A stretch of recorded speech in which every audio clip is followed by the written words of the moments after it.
Hoy nos vamos a meter de lleno en el Salmo 6. Es una oración que nos muestra un viaje emocional que de verdad es increíble. Va desde la angustia más profunda hasta una confianza total en el Eterno.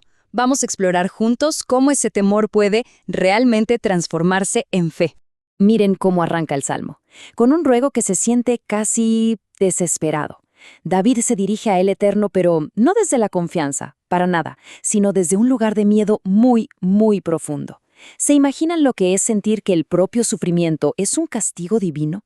Bueno, esa es la angustia desde la que él clama, pidiendo que la ira de el Eterno se detenga. Y lo que vemos aquí es algo profundamente humano. En medio del dolor, de la confusión, David está proyectando sus propios miedos sobre el carácter de el Eterno. Es un clamor que nace de no entender por qué está sufriendo tanto. Es que, la analogía que surge aquí es fascinante. David parece que le teme a una disciplina como la que a veces aplicamos los seres humanos. Pensemos en un padre o una madre, que dependiendo del día que tuvieron, reaccionan con más o menos severidad. David teme justo eso, una disciplina divina que sea así, inconsistente, movida por la emoción del momento. El sufrimiento de David es total, lo está consumiendo por completo. No es solo físico, también es espiritual. Dice que está enfermo, que sus huesos se estremecen, que su alma está turbada. Y en su mente, todo esto es una consecuencia directa del enojo de el Eterno. Por eso, su clamor es casi un susurro. ¿Y tú, Señor, hasta cuándo va a durar esta prueba? Pero es justo en este punto de desesperación donde el Salmo nos da un giro tremendo. Nos ofrece una corrección fundamental a esa idea que tenía David. Nos invita a entender cuál es la verdadera naturaleza de la disciplina de el Eterno. Es que la diferencia es abismal. Mientras que la disciplina humana puede ser impulsiva, inconsistente, la disciplina divina es todo lo contrario. Nunca, pero nunca, nace de la ira para destruir. Siempre, siempre está motivada por el amor y lo que busca es restaurar. Y aquí llegamos a una verdad que lo cambia todo. El amor de el Eterno es incondicional, es constante. No depende de nuestras acciones o de si cometimos un error. Incluso en la disciplina, su amor permanece firme. Y seamos honestos, esto es algo que a veces cuesta mucho asimilar, sobre todo cuando sentimos que hemos fallado. Ahora, llegamos al punto más oscuro de la desesperación de David.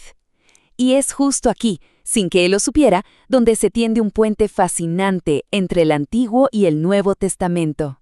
Este es el clamor de David, pero viene de un lugar donde su entendimiento es limitado. Para él, la muerte, el Seol, es un lugar de silencio, de olvido, un final donde la alabanza a el Eterno simplemente se acaba.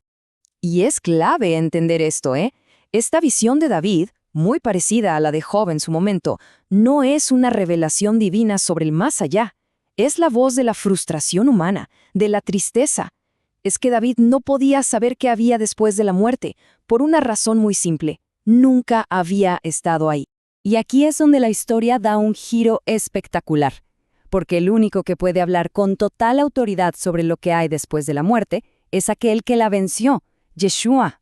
A través de la parábola del rico y Lázaro, Yeshua nos revela una realidad completamente distinta. Nos enseña que, después de la muerte, claro que hay memoria, hay conciencia y hay reconocimiento. Las personas recuerdan sus vidas y se reconocen unas a otras, lo que contradice por completo ese miedo tan oscuro que tenía David. Y entonces, de repente, en medio del Salmo, ocurre un cambio dramático. La atmósfera de desesperación se transforma en una declaración de fe absoluta.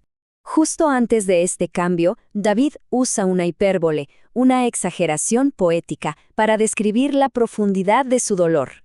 Es el punto más alto de su angustia, esa sensación de que el sufrimiento de uno es el peor que alguien haya podido experimentar. Y entonces, ¡boom!, el cambio. De la súplica pasa a la proclamación. Ojo, no dice «espero que me oiga» o «quizá me oiga». No. Él afirma con total certeza que el Eterno ya ha oído su oración. Es un giro de 180 grados. Y así es como vemos la transformación completa. El Salmo, que empezó con una petición llena de inseguridad, termina con una declaración de fe y de confianza absolutas. David pasó de la duda a la certeza más firme que se pueda tener. Entonces, ¿cuál es la gran lección de todo esto? El Salmo 6 nos enseña sobre el poder que tiene la oración para transformar radicalmente nuestro punto de vista. El proceso que vivió David se convierte en un modelo, como un mapa para nosotros. Primero, hay que acercarse a el Eterno en el momento difícil. Segundo, pasar tiempo en oración, esperando en Él. Y tercero, uno emerge de ese encuentro con una perspectiva completamente nueva. Y aquí está la clave de todo el Salmo.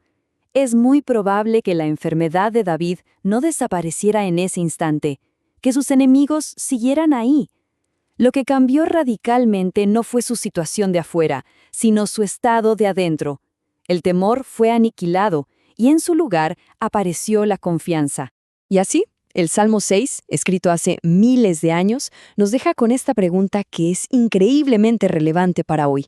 Quizás no se trata tanto de si la oración cambia las circunstancias, sino de cómo la oración nos cambia a nosotros para poder enfrentarlas. Una reflexión para llevarse a casa.